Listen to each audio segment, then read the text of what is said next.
خداوند متعال ہم سب کو یہ توفیق عطا فرمائے کہ ہم اس وقت تک کوفہ میں رہیں جب تک ہمارے آقا کا ظہور نہیں ہو جاتا۔ عزادارو، یہی کوفہ تھا، اسی کوفہ کے ساتھ کربلا کا بیابان میدان تھا۔ روایات بتاتی ہیں باپ بیٹی کو الوداع کر رہا ہے۔ میں یہ جملے ان کے لیے کہہ رہا ہوں جن کی اولاد چھوٹی چھوٹی بیٹیاں ہیں۔ باپ میدان کو جا رہا ہے، بیٹی سے الوداع کر رہا ہے۔ بیٹی نے تڑپ کے سوال کیا، بابا میں یتیم ہو جاؤں گی؟ کہا ہاں میری بیٹی، تو یتیم ہو جاؤ گی۔ کہا بابا یتیموں کی علامت کیا ہوتی ہے؟ کہا میری بیٹی، یتیموں کو لوگ تماچے مارتے ہیں۔ بس عزادارو، آج میں نے آپ کی خدمت میں یہ بتانا ہے کب کب حسین کی معصومہ کو تماچے لگے۔ دستور تھا جناب سکینہ کا، بابا کے لیے مصلی خود بچھایا کرتی تھی۔ میں نے بعض مقاتل میں دیکھا عصر عاشور معصومہ نے خیمہ میں اپنے بابا کے لیے مصلی بچھایا، مصلی کے پاس بیٹھ گئیں اور دعا کر رہی ہیں کہ میرا بابا آ جائے، اس مصلی پہ نماز پڑھے۔ عزادارو، جب کچھ دیر گزری، عصر عاشور تھی، بابا میدان میں تھا، بیٹی خیمے میں بیٹھی ہوئی تھی۔ عزادارو، جب کافی دیر گزر گئی، سکینہ رو رو کے کہہ رہی تھی ایسا تو کبھی نہیں ہوا میں نے مصلی بچھایا ہو، میرا بابا نماز پڑھنے کے لیے نہ آیا ہو۔ بس عزادارو، جناب سکینہ نے آنکھیں بند کیں، خیمے میں بال کھلے ہوئے تھے، رو رہی تھی۔ ادھر حسین کا سر قلم ہوا۔ عزادارو سنو گے، حوالہ سنتے جاؤ۔ علامہ فروغ کاظمی لکھتے ہیں کہ جب مولا حسین کا سر قلم ہوا، اس ملعون نے سر اٹھایا، اس خیمے میں آیا جس خیمے میں حسین کی سکینہ بیٹھی ہوئی تھی۔ جب سکینہ کلام کر رہی تھی، اس ملعون نے جناب سکینہ کی گفتگو سنی، اس نے اٹھایا ہوا سر سکینہ کی گود میں پھینکا، کہا اپنے بابا کا انتظار کر رہی تھی نا، یہ لو میں تمہارے بابا کا سر تمہارے پاس لے آیا ہوں۔ بس عزادارو، جناب سکینہ نے اپنے بابا حسین کے منہ پہ منہ رکھا اور کہا بابا آج آپ اس شان سے میرے پاس آئے ہیں۔ عزادارو، جناب سکینہ رونے لگی۔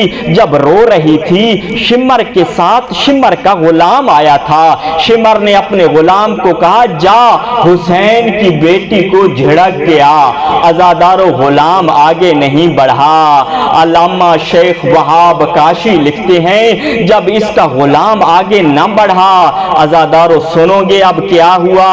اب شمر ملعون آگے بڑھتا ہے۔ چھوٹی اولاد والوں مجھے معاف کرنا، امیر المومنین سے معافی مانگ کے جملہ کہہ رہا ہوں۔ عزادارو، پہلا تماچا اس وقت لگا، باپ کا سر سامنے تھا، باپ کا قاتل سامنے موجود تھا۔ ملعون نے جناب سکینہ کی زلفوں میں ہاتھ ڈالا، پہلا تماچا جناب سکینہ کو مارا۔ عزادارو، ایک تماچا مارا نہیں، ملعون زلفوں سے پکڑ کے حسین کی شہزادی کو تماچا مارتا رہا۔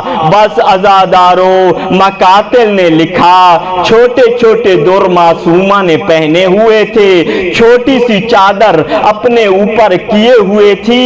ایک کمینہ آیا، عزادارو یہ وہ ملعون تھا جس سے امام حسین نے یہ چادر خریدی تھی، یہ موتی اور یہ در خریدے تھے۔ جب مولا حسین نے خرید لی تھی تو روایات کہتی ہیں چادر ایک نہیں، اس کے پاس دو چادریں تھیں۔ مولا حسین نے 2 چادروں کے پیسے دیے، ایک چادر رکھ لی تھی اور کہا تھا دوسری چادر لے جاؤ، لیکن کمینہ یاد رکھنا شام غریبہ کو جس بچی کے سر پہ اس چھوٹی سی چادر کو دیکھنا، ملعون اس چادر کو نہ کھینچنا، ان دروں کو نہ کھینچنا۔ حمید ابن مسلم کہتا ہے میں نے شام غریبہ کو دیکھا، ملعون کے ہاتھ میں چادر تھی، دوسری ہاتھ کو بند کیا ہوا تھا، خون کے قطرے گر رہے تھے۔ میں قریب آیا، میں نے کہا ملعون ہاتھ میں کیا اٹھایا ہوا ہے؟ کہا ایک ہاتھ میں حسین کی بچی کی لوٹی ہوئی چادر ہے۔ کہا دوسرے ہاتھ میں کیا ہے؟ خون کے قطرے کیوں گر رہے ہیں؟ جب ہاتھ کھولا تو 2 چھوٹے چھوٹے در تھے، خون ٹپک رہا تھا۔ کہا تجھے حسین نے منع نہیں کیا تھا چادر نہ اتارنا، دروں کو نہ اتارنا؟ کہا کون سا وعدہ، کون سا عہد؟ حسین تو چلا گیا۔ بس عزادارو، جب جناب سکینہ امام حسین علیہ السلام کے لاشے پہ آئی تو ایک ہی جملہ کہا تھا، بابا میں نے اپنی پھوپھی سے سنا ہے جب ماں زہرا کی میت تھی، آپ ماں زہرا کی میت کے پاس آئے تھے، آپ رو رو کے کہہ رہے تھے یا اماں انا عزیزو کل حسین کلمینی، اماں مجھ سے کلام کرو، میں تیرا پیارا حسین ہوں۔ مولا بابا مجھے پھوپھی نے بتایا تھا، دادی زہرا نے ہاتھ کھولے تھے، آپ کو سینے سے لگایا تھا۔ بابا میں تجھے دادی زہرا کا واسطہ دے رہی ہوں، اپنے ہاتھ بلند کرو، مجھے سینے سے لگاؤ، میرے ساتھ کلام کرو۔ عزادارو، مولا حسین کے زخمی ہاتھ بلند ہوئے، بیٹی کو سینے سے لگایا۔ جب بیٹی باپ کے سینے پہ آئی، عزادارو سنو گے کہہ کیا رہی تھی؟ کہہ رہی تھی بابا میں حسین کی بیٹی ہوں، بابا مجھ سے در مانگ لیتا، میں در اتار کے دے دیتی، بابا میرے در اتارے نہیں ہے، بابا اس طرح کھینچے ہیں اور میری کان کی لوئے زخمی ہو گئی ہے۔ عزادارو شمر یہ منظر دیکھ رہا تھا، باپ کے سینے پہ بیٹی تھی، 40 ملعونوں کو بلایا، ان کی حالت کیا تھی؟ القاسیت قلوبہم، سخت دل ملعون تھے۔ مولا حسین کے بازو جناب سکینہ کے گلے میں تھے، ملعونوں نے بابا سے جناب سکینہ کو جدا کرنا چاہا، روایات بتلاتی ہیں ملعون جدا نہ کر سکے، شمر کو بتایا، شمر نے کہا مجھے پتہ ہے حسین بیٹی کو کیسے چھوڑے گا۔ عزادارو تازیانہ لہرا رہا تھا، اس جگہ آیا جہاں پہ حسین کی شہزادی موجود تھی، عزادارو پہلا تازیانہ مارا، مولا حسین کے ہاتھ ڈھیلے ہوئے، دوسرا تازیانہ مارا۔ عزادارو مجھے معاف کرنا، جب تازیانہ لگتا تھا آدمی تڑپتا ہے، تکلیف ہوتی ہے، درد ہوتا ہے، قسم بخدا صاحب بہور کہتے ہیں اتنی مظلوم تھی حسین کی شہزادی، شمر نے تڑپنے نہیں دیا، جناب سکینہ کے بازو سے پکڑا، گھسیٹ کر وہاں لے آیا جہاں پر پھوپھی بیٹھی ہوئی تھی۔ بس ایک ہی جملہ حسین کی شہزادی کہہ رہی تھی، اے چچا ذرا دیکھ تو صحیح تیری سکینہ پہ کیا گزر رہی ہے۔ عزادارو جب 11 محرم کو قافلہ چلنے لگا تھا، پہلی دفعہ جناب سکینہ اپنے چچا کے لاشے پہ آئی۔ عزادارو سنو گے جناب عباس کے لاشے کی حالت کیا ہو جاتی تھی؟ جو ہی جناب سکینہ مولا عباس کے لاشے کی طرف پڑتی ام البنین کا بیٹا زمین کی طرف منقلب ہو جاتا، چہرہ زمین کی طرف ہو جاتا، پھر واپس جاتی، عباس پھر منقلب ہو جاتا۔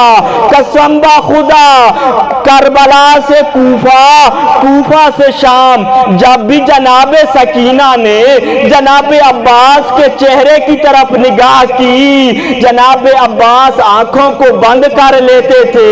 ایک مرتبہ جناب زینب سے پوچھا، پھوپھی اماں میں جب بھی چچا کی طرف نگاہ کرتی ہوں میرا چچا آنکھیں کیوں بند کر لیتا ہے؟ فرمایا ہو میری بیٹی یہ تیرا وفادار چچا ہے، وہ کیسے برداشت کرے جو مصائب تیرے اوپر آئے ہیں۔ انا للہ و انا الیہ راجعون، انا للہ و انا الیہ راجعون، انا للہ و